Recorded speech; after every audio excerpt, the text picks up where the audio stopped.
नमस्कार, आप देख रहे हैं 9 भारत टीवी। महाराष्ट्र मुंबई के वडाला में एक भव्य रामलीला मंच का उत्सव रखा गया। यह रामलीला मंच उत्सव राकेश पांडे जी की अध्यक्षता में उनकी समस्त कमेटी के देखरेख में 55वां वर्ष का रामलीला उत्सव का कार्यक्रम बड़े ही धूमधाम एवं सफलपूर्वक संपन्न हुआ। इस रामलीला कार्यक्रम उत्सव के समापन तथा सम्मान समारोह के कार्यक्रम में मुख्य रूप से नवभारत टाइम के पॉलिटिकल एडिटर राजकुमार सिंह जी तथा मुंबई पत्रकार संघ अमर उजाला के ब्यूरो चीफ सुरेंद्र मिश्रा जी, महानगर के वरिष्ठ पत्रकार दिनेश सिंह जी, संगीतकार सुरेश शुक्ला जी, रमेश शुक्ला जी, ममता जी, गुड्डू पाठक जी, सुरेश शुक्ला जी, उदय प्रताप, अनिल गडकरी तथा वरिष्ठ व्यापारी एवं कमेटी तथा नगर के कई गणमान्य लोग तथा आम जनमानस उपस्थित रहे। 9 Bharat TV bureau report, Maharashtra, Mumbai.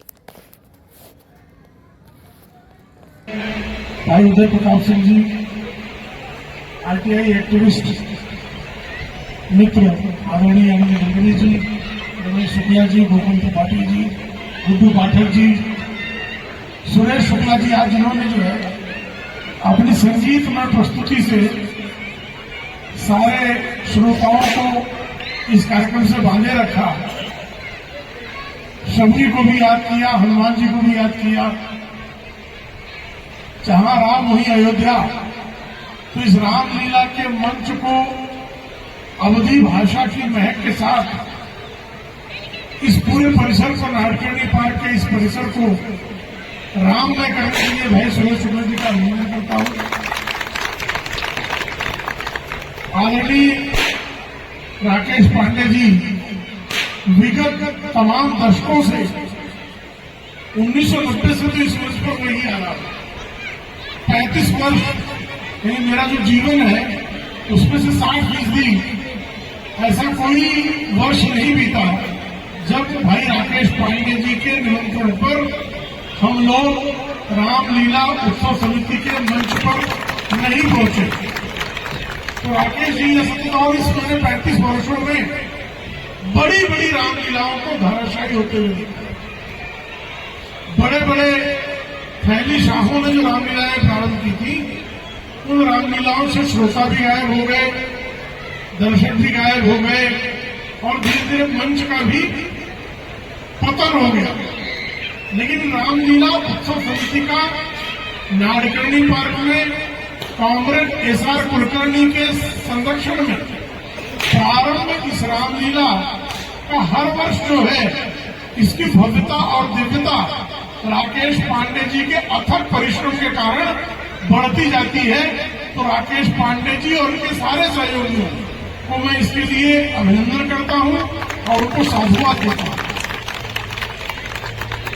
Goswami Tulsidas ji ने मुगलों के काल में, जब इस देश का सबसे अंधकार में काल था, यानी धर्म का पालन करना तलवारों की नोक पे व्यक्ति को हिंदू बने रहने के लिए टैक्स देना पड़ता था, जजिया टैक्स।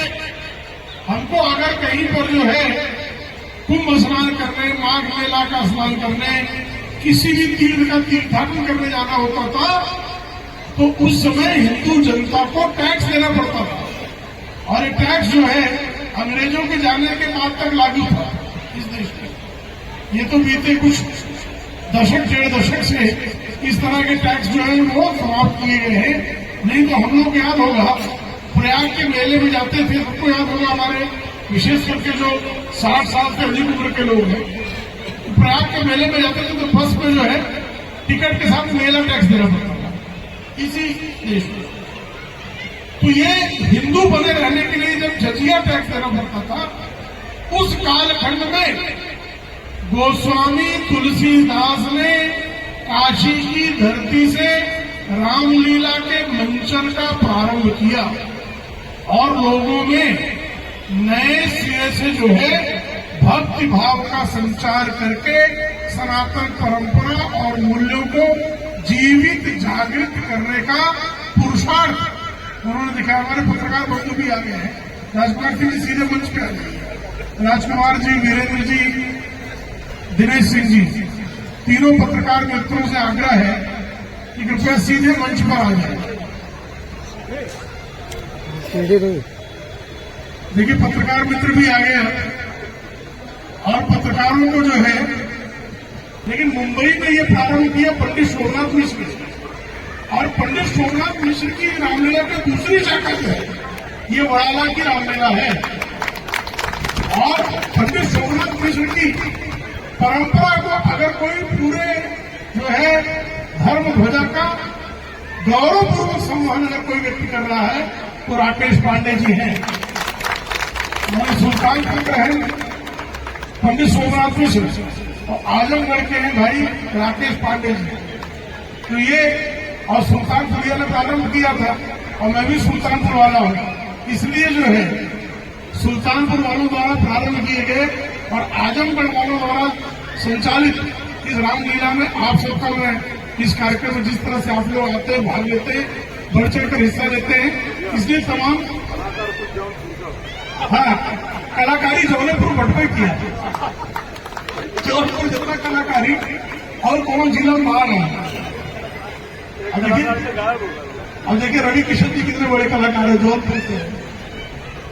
और मुंबई की राजनीति में तो बिना जौनपुर वालों के उत्तर भारतीय राजनीति का संचालन ही कठिन है। नायक भी जौनपुर के और खलनायक भी जौनपुर के। अब किसको आप नायक समझ रहे हैं, किसको खलनायक समझते हैं, आपकी स्वतंत्रता है, उस पर मेरी कोई टिप्पणी नहीं है। तो मित्रों आप सबका जो है ढेर इस कार्यक्रम का जो सबसे बड़ा बल है वो इस कार्यक्रम के आयोजक इसके पास नहीं तो हम परम गए धनिया मऊ होते गए, परम बिजपुआ गए तो धनिया मऊ पार करते गए। तो इस कार्यक्रम के सफलता के जितना बड़ा योगदान जो है आयोजकों का, रामलीला के पात्रों कलाकारों का, उतना ही बड़ा योगदान श्रोताओं और दर्शकों का भी है, जो आज टेलीविजन और नेटफ्लिक्स के जमाने में भी रामलीला का भक्तिपूर्वक, श्रद्धापूर्वक मंचन को देखने आते हैं। ऐसे में सारे राम भक्तों को प्रणाम करता हूं और अपनी बात समाप्त करता हूं। जय जय श्री राम।